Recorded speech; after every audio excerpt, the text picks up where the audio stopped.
mahasiswi kelas 5B. Di sini saya akan membawakan cerita dari daerah Kalimantan Selatan yang berjudul Galuh Cintasari, Putri Junjung Luit. Begini ceritanya. Jauh di masa lalu, di daerah Kalimantan Selatan, hiduplah kerajaan Amuntan. Kerajaan ini sangat unik. Kira-kira teman-teman di sini ada yang tahu tidak kenapa kerajaan ini dibilang unik? Ayo siapa yang tahu? Karena kerajaan ini dipimpin oleh dua raja. Raja pertama namanya Raja Patmalaga, yang berarti raja tua.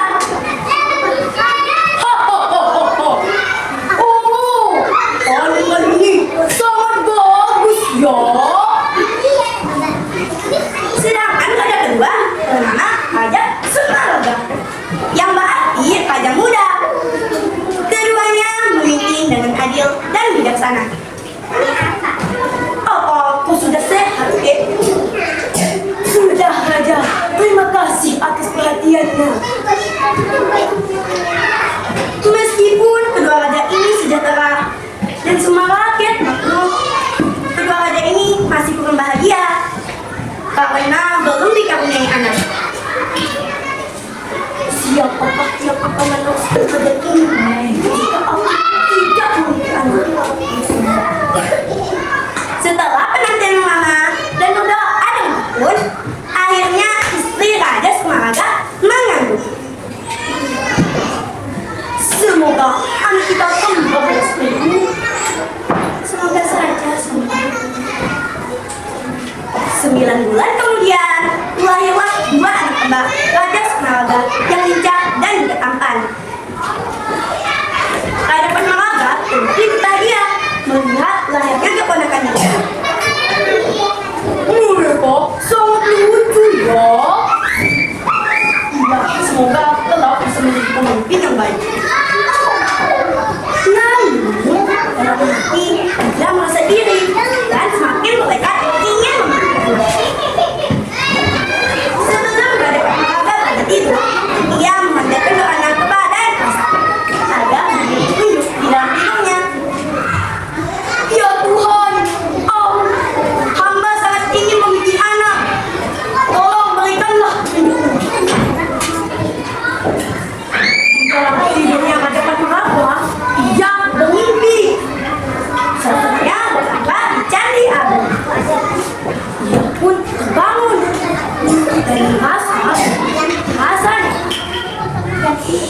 Keesokan harinya, Raja pun segera pergi menuju ke Candi Agung bersama pengawal setianya, Datu Wujud. Aku akan tetap di sana, Datu.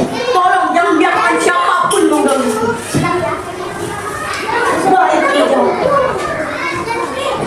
Sesampainya di Candi Agung, Raja segera berkata dengan sungguh-sungguh. Berhari-hari setelah Raja Patmalaga berkata di sana, dia berlari keluar dari kota ini. Baginda, sudah selesai. Bagaimana dengan pertampakanmu, Baginda? Entahlah, Datu. Aku tidak merasa mendapatkan. Tapi aku yakin Tuhan suatu. Sebaiknya kita pulang. Sebelum melanjutkan perjalanan kembali ke istana, Raja Patmalaga beristirahat sejenak untuk sarapan pagi. Makan yang banyak, Datu. Kau telah menjagaku berhari-hari. Pasti kau iya, Raja. Raja harus makan yang banyak. Saat melanjutkan perjalanan kembali ke istana, Raja Patmalaga menyusuri sebuah sungai yang indah, arus yang jernih, seperti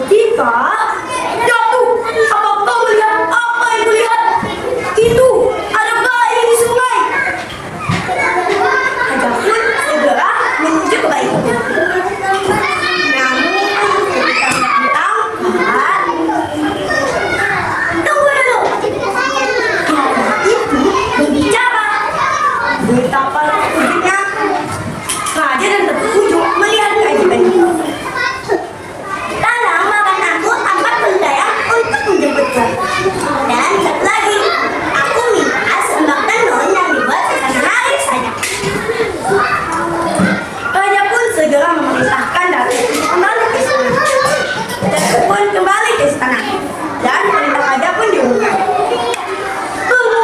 Pengumuman, segera kumpulkan 4 wilayah dan kumpulkan para penenun di sana. Sekarang juga.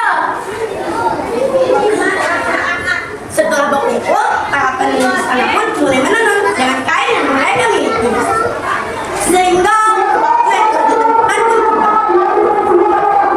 Tetapi tidak ada satu penenun yang bisa memenuhi permintaan sang bayi. Tiba-tiba seorang gadis datang dan menawarkan hasil tenunannya. Tuan, selamat pagi. Tuan ingin melihat hasil tenunan hamba ini. Dibuka kain tenun tersebut. Wah, ini adalah kain yang sangat lembut. Siapakah namamu, wahai gadis penenun? Terima kulihat, Tuanku. Apakah engkau bersedia menjadi pengasuh bayi Raja Patmalaga? Tentu, Tuan. Dan suatu kehormatan bila hamba diminta menjadi pengasuh bayi di sana. Setelah mendapatkan kain tenunan, Datu, Lipan, dan Pak Dayang segera menuju ke sungai. Tuan, ini kain yang baik minta. Terima kasih, Datu. Wah, ini adalah kain yang sangat lembut. Pasti yang benar-benar adalah seorang gadis yang hati lembut. Diselimutkan pakai tutupan yang cantik sekali. Nah, karena aku menemukanmu di sungai yang begini, maka aku beri nama engkau Putri Junjung.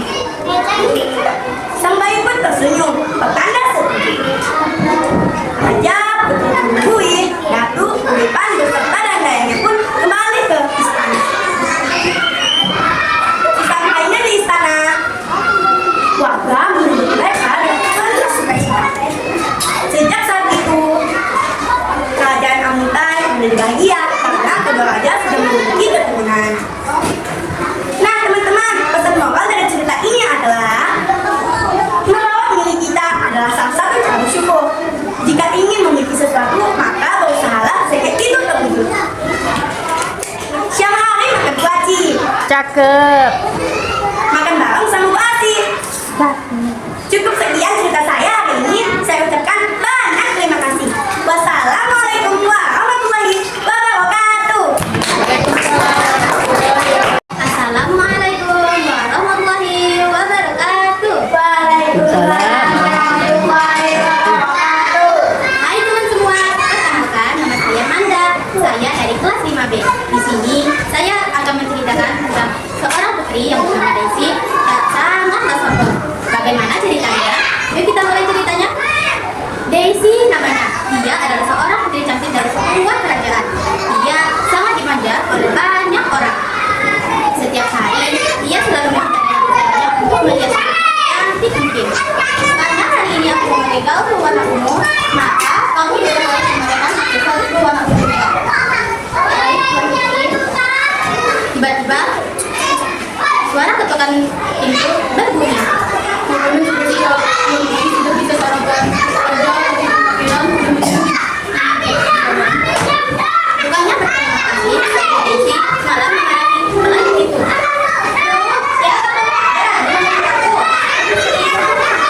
Setelah itu, Putri Daisy keluar dari kamarnya dan sambil mengibaskan rambutnya.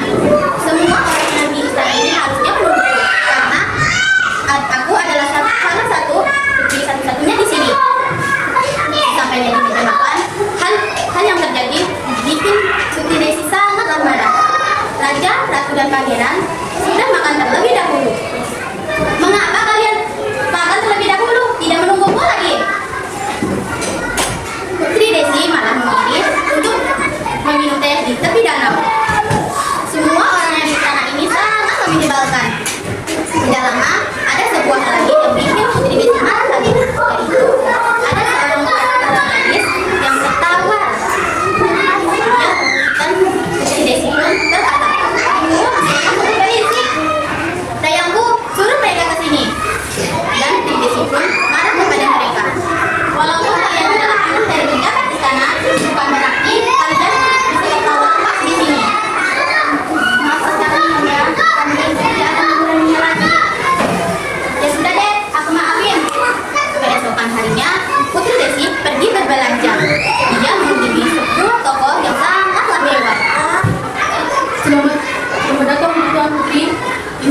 Ambil minumlah bingkisan ini. Iya, terima kasih. Beginilah kehidupan Tuan Putri seharusnya. Tidak ada yang merusuk dan tidak ada yang mengganggu. Setelah itu, baru saja Tuan Putri tenang. Ada sebuah anak kecil mendekati kereta kudanya. Wah, ini bagus sekali. Aku ingin menaiknya. Dan si Putri Desi pun marah kepada anak kecil itu. Anak kecil, busuk kali. Jangan menaiki kereta kudaku. Itu sangat berharga. Anak kecil itu lantas menangis karena mendengar kata-kata Putri Desi.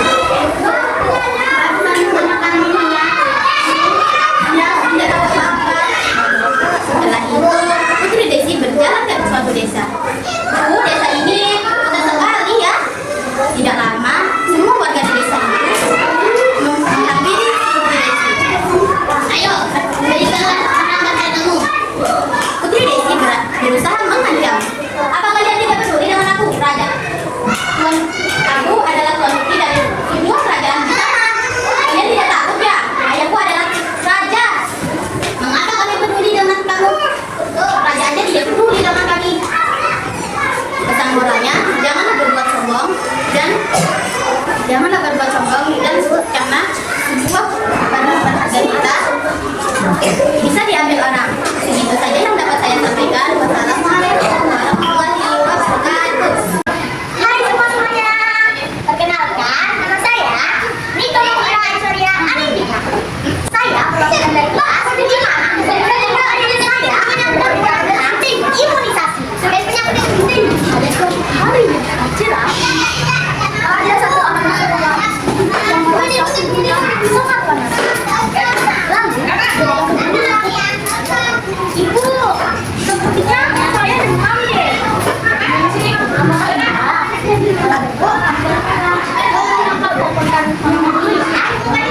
Oke ibu. Setelah dijemput sama orang tuanya, ibunya pun ngomong, kamu kan demam, jadi mama suntik ya. Tidak mau ya, aku tak mau suntik. Emang kenapa? Kau tahu? Soalnya waktu itu aku katanya kalau suntik itu rasanya seperti harimau. Tidak, suntik itu agar badan kamu sehat, kebal, biar kamu tuh tidak bisa masukin penyakit tuh, tidak akan bisa masuk ke dalam tubuh. Apakah iya bunda? Ya iya. Oke deh, aku mau suntik. Oke deh. Setelah sampai di klinik, ibundanya pun bilang, dokter, ini anak saya juga. Oh iya, baiklah. Dulu ya. Baik. Setelah itu, jangan disuruh berbalik. Iya, kamu berani suntik tidak? Berani dong. Pas berani ya, nanti dokter kasih mainan. Oke dah. Setelah itu, saat jarum suntik mau masuk mainnya, tiba-tiba, dokter, jangan, aku masih takut. Tidak boleh takut. Ini adalah superhero. Dia akan menyehatkan tubuhmu. Apakah iya dokter? Iya dong. Kamu tutup mata aja. Aku kasih boneka ya. Oke. Sudah disuntik. Setelah itu, David itu merasa senang karena tubuhnya menjadi sehat dan bugar. Setelah itu, dia bilang kepada bunda, nanti aku mau jadi dokter juga ya. Soalnya kak, kita cuma menyuntik orang saja, kita bisa dapat duit yang banyak sekali. Ya deh, Alfian. Nanti kalau kamu udah besar, kamu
harus memenuhi kehidupannya dan kehidupan anaknya.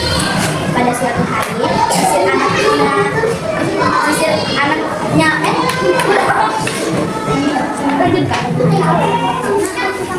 Lanjut.